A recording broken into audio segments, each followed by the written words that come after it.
Саламатсыздарбы, мен атым Альмир. Бүгүндүн маанилүү жаңылыктарын айтып берем.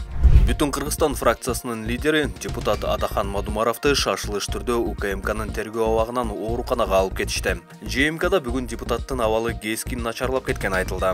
Мадумаровдун адвокаты Гуляна Убалиева азырынча медиктер ага кандай диагноз койгону белгисиз экенин кабарлады. Буга чейин 22-синен 23-үнө караган түнү Мадумаровго 2 жолу тез жардам чакыртылганы айтылган. Ал эми 24-сентябрда адвокат Майрамбек Жумабеков депутат Чыңгыз Абдумомунов аттуу кишинин 2015 жылы бүтүн Кыргызстанга $50.000 бергенин айтып, аны кайтарып алуу үчүн милицияга жазган арызынын негизинде ачылган иш боюнча 5 саатка чукул сурак бергенин билдирген болчу.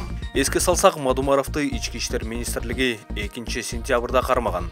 Ага 2009 жылы Кыргыз-Тажик чегарасы боюнча протоколго кол койгон үчүн мамлекеттик чыккынчылык беренеси менен айып тагылууда. Адвокат Канат Хасанов өзүнө кол салуу болгонун кабарлады. 26-сентябрда адвокат Канат Хасанов клубко белгисиз киши ага кол көтөрүп, маңдайкы тишин түшүрө чапканын, ошондой эле жамбар сөөгү чыгып кеткенин билдирди. Ошондой эле Facebook барагына шектүүнүн сүрөтүн жарыялады. Адвокат Хасановдун айтымында ага кол салган жаран президент Садыр Жапаровдун, УКМКнын төрагасы Камчыбек Ташиевдин жана болжолу президенттин иш башкармалыгынын жетекчиси Каныбек Туманбаевдин атын жамылып, ишкерлерден акча талап кылган.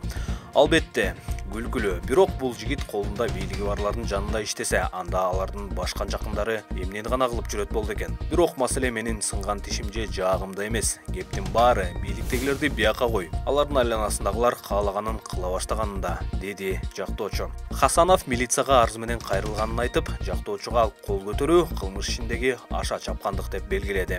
1 май райондук ички иштер башкармалыгы клубко окуя 25 майда Профсоюз жана Каракум көчөлөрүнүн кесилишинде болгонун тастыктады. Милициянын маалыматына ылайык, ошол эле күнү Хасановго кол салды делген киши да токмоктолгонун айтып арыз берген. Шаардык оорукананын маалым катында анын бети башы көгөргөнү айтылат. Азыркы тапта милиция окуяга тиешеси бар 2 адамга тең соттук медициналык экспертиза дайындады. Клубко карата прокуратуранын арызы боюнча соттук отурум 6 октябрга жылдырылды. Буга прокуратура жактоочу тарапка доорузга тиркелген документтердин көчүрмөсүн бербегени негиз болду. Кийинки уктуруу 6 октябрь саат 9:00 белгиленди.